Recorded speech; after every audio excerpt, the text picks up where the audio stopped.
friends, welcome to my this YouTube channel. আপোনালোক সকলোকে মোৰ YouTube চেনেলটোলৈ স্বাগতম জনাইছো। সকলোকে স্বাগতম জনাইছো পুনৰবাৰ মোৰ YouTube চেনেলটোলৈ আৰু আজি এটা কিবা অদ্ভুত বস্তু অলপ কিবা ৰাতিপুৱাৰ পৰা গুগলটো খসাৰি অলপ কিবা বস্তু সংগ্ৰহ কৰিছো সেইখিনি আপোনালোকক জনাবলৈ চেষ্টা কৰিম এই ভিডিঅ'টোৰ মাজত। গতিকে ভিডিঅ'টো আৰম্ভ কৰিবলৈ চেষ্টা কৰিছো। এতিয়া চাব হা বৰ্তমান যুগটো হৈছে 4G যুগ বুলি কয় 4G সবাৰ যুগটোৱে চেঞ্জ হৈ গৈছে 4G এটা চাব 4G ৰ আগত আছিল কি 3G আছিল থাৰ্ড জেনাৰেশ্যন তাৰ আগত আছিল সেকেন্ড জেনাৰেশ্যন এনেকে জেনাৰেশ্যন বাই জেনাৰেশ্যন অৰ্থাৎ ক্ৰমবিকশিত হৈ আহি আজিৰ যুগটো হৈছে 4G। সো এটা প্ৰশ্ন হয় এইখিনিতে যে 2G ৰ আগত কি আছিল 1G আছিল নেকি 0G আছিল নেকি সেই বিষয়ে এই ভিডিঅ'টোত জনাবলৈ মই চেষ্টা কৰিম। তেতিয়াহ'লে ভিডিঅ'টো ষ্টাৰ্ট কৰিছো। হয় প্ৰশ্নৰ উত্তৰ এনেকুৱা হ'ব যে 1G আছিল কেতিয়াবা কিছুমানে সুধে যে 1G আছিল নে নাই 1G আছিল 1G ৰ আগত কি আছিল 1G ৰ আগত আৰু 0G আছিল। গতিকে এই যেটো ইভালুৱেশ্যন ক্ৰমবিকাশ মোবাইল নেটৱৰ্কৰ যেটো ক্ৰমবিকাশ 0G 1G 2G 3G 4G 5G আহিব লাঞ্চ হোৱা নাই হ'ব কিজান সম্ভৱ 2020 ৰ পৰা 22 ৰ ভিতৰত এইখিনি ভিতৰত লাঞ্চ হ'ব পাৰে 5G টো। সো যিকোনো হওক এতিয়া আমি যেহেতু গম পাইছো মই প্ৰায় 1999 ত জন্ম হৈছিল। সো সেই সময়খিনিৰ পৰা আমি প্ৰায় মোবাইল নেটৱৰ্কটো পাইছো প্ৰায় 2014 মানৰ পৰা আমি গম পাইছো আৰু মোবাইল নেটৱৰ্ক। সো সেই সময়ত আমাৰ ইয়াত 2G চলি আছিল। সো মই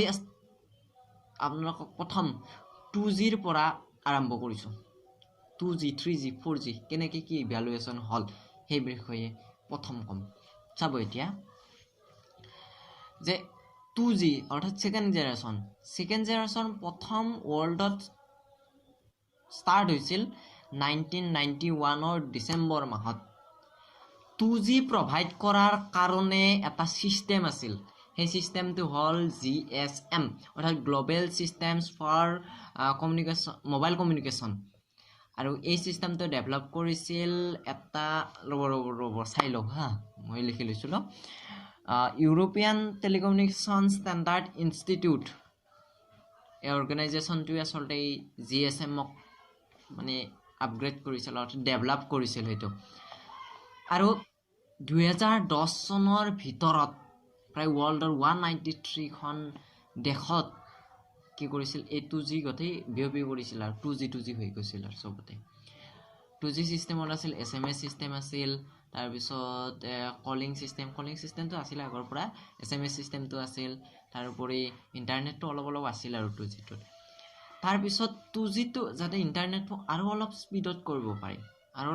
কৰিব পাৰি সেই কাৰণে লাহে আহিল কি 3G ৰ আলোচনা চলিল তেনেকে 3G আহিল 3G ৰ পিছত আৰু 2G আৰু 3G ৰ মাজতো অলপ কিবা ইন্টাৰনেট আছিল কিন্তু স্পীড হোৱাৰ কাৰণে 2G আৰু 3G ৰ মাজত আছিল 2.5G তাৰ পিছত 2.75G আছিল আৰু এনেকা আছিল নেটৱৰ্ক। তাৰ পিছত এনেকে 3G আহিল 3Gও কিছু পৰিমাণে মানে কি আৰু কেইদিনমান আগলৈকে 3G আছিল। তাৰপিছত লাহে ইণ্ডিয়াত কি হ'ল ইণ্ডিয়াতো প্ৰায় 2016ত ইমান মানে হেৰি হৈ গৈছে 2016ত 4G যি এটা ধামাকা অফাৰ দিছিল আৰু এই ধামাকা অফাৰৰ সুযোগ লৈ সকলোৱে কি হ'ল 4G বনি গ'ল 4th জেনাৰেশ্যনত ভৰি দিলে সকলোৱে। সো এনেকে ইভালুৱেশ্যন হল আৰু 3G আৰু 4G ৰ মাজতো অলপ কিবা স্পীডৰ কাৰণে আছিল 4G আৰু 3G ৰ মাজত আছিল 3.5G 3.75G তাৰ পিছত 3.9G এনে ধৰণৰ নেটৱৰ্কখিনি 3G আৰু 4G ৰ মাজত আছে। কিন্তু বৰ্তমানো আমি আচলতে গোটেইখিনি যিখিনি 4G পাব লাগে 4G এডভান্স 4G টো পাব লাগে যিটো সেইটো পোৱা নাই এতিয়াও আমি 3.9G টোহে পাই আছো ইন্টাৰনেট। সো এতিয়া কথাটো হল 2G ৰ আগত কি আছিল 2G ৰ আগত আছিল 1G 1G আগত 0G এনেধৰণৰ আছিল 0G টো আছিল ৱেৰ আছিল তাত এই যিবিলাক মাইক কেনে হেল্ল' কৰি দিবলৈ হেল্ল' এনেকা সেই চিষ্টেমৰ আছিল ফোনটো এই আগৰ এনালগ ফোনটো এইটো আছিল 0G তাৰপিছত নেক্সটটো হ'ল 1G আহিল 1G আহি কি হ'ল তাৰমানে কি এই ফোন যেটো তাঁতডাল আছিল ৱেৰলেছ হৈ গ'ল প্ৰথমৰ কাৰণে ৱেৰলেছ আহিল ৱেৰলেছেদি মানুহে কি কৰিলে ৱেৰলেছ চিষ্টেমটো কেনেকৈ আছিল হয় ৱেৰলেছ হয় কিন্তু ৱেৰলেছৰ কিছুমান অসুবিধা আহিল আচলতে কেনেকুৱা অসুবিধা যে কি হয় ৱেৰলেছ চিষ্টেমটোত যদিও এটা তাৰমানে 1G টোত এটা নিৰ্দিষ্ট এটা এৰিয়াৰ ভিতৰতহে আচলতে নেটৱৰ্কটো পাব পাৰে বা সাউণ্ডবিলাক ভাল নহয় তাৰ মানে কি আৰু কাটি যায় সোনকালে ভাল আৰু নাছিল সেইকাৰণে 2G লঞ্চ কৰিলে 2G আহিল এনেকৈ জি কৈ 5G 6G 7G 8G 9G 10G আহি থাকিব আৰু একফালৰ পৰা আহি থাকিব এতিয়া কথাটো হ'ল কি 1G আৰু 2Gৰ মাজত মেইন যিটো ডিফাৰেঞ্চ হয় 0G 1G 2Gৰ পৰাতো এইখিনি প্ৰায় একেই অলপ কেৱল স্পীডটো বঢ়াই আছে ইণ্টাৰনেটৰ স্পীডটো বঢ়াই আছে কিন্তু 0G তো টোটেলি এনালগ আছিল এনালগ চিষ্টেমৰ আছিল 1G টো ডিজিটেল হৈছে তাৰপিছত 2G টো আৰু বেছি ডিজিটেল হ'ল 2Gৰ পৰা আচলতে ডিজিটেলাইজেশ্যনটো ষ্টাৰ্ট হ'ল চ' এইখিনি আচলতে আজি ইনফৰমেশ্যন দিলোঁ আপোনালোকক সকলোকে চ' আৰু নতুন বছৰৰ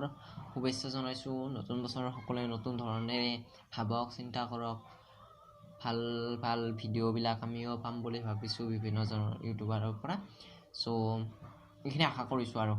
নতুন বছৰটো সকলোৰে সুখ শান্তি সমৃদ্ধি হওক দেশখন ভাল হওক অসমখনৰ পৰিস্থিতিবিলাক ভাল হওক তাকে কামনা কৰি নমস্কাৰ